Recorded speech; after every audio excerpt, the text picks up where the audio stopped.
Evelyn, céir the ceap tú hain? Capan go bannaí na gúnaí go mór lena go léir. Agus breann sibh thar bór agus an bounceach an rinca thar bór go teicnú tuis go himpach ar fád.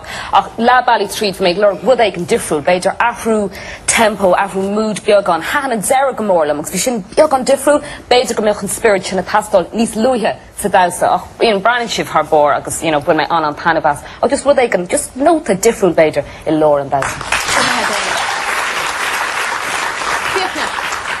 Mae gro sé funiú agus bríomhar agus dar nó is sin cinál alín é seo go tastíon webh an bhecht ar fad agus amtín ar víns rudí ró bhecht brahanú go bhfuil an sprí imethe as ach níor sé seo gceist an nacht churbe ceannas rudí suntas íomh ram fao seo ar fad ná gur bhaintse fan tainebas agus leis sin fíorthacht a chuise sin na bhaimar an go mór.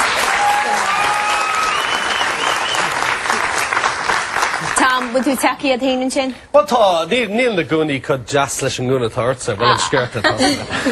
It does support a while of a rot, Evelyn O'Rourke, me ceart. Bhí rud ag an difriúil le buint leis. Cé go raibh sin feice going le fad an lá. Nar a hagan lucht fechanna is seach le bailach tríd agus tosíonn siad ag tuairt búla bus bhfuil is agat an rithim.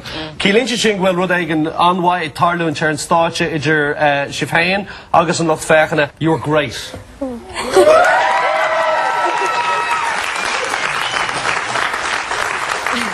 Thanks very much. You seem to have fun. Yeah, we had great fun. Yeah, no, it was great crack. And thanks so much for your comments. Really appreciate it. Good to far on, sir.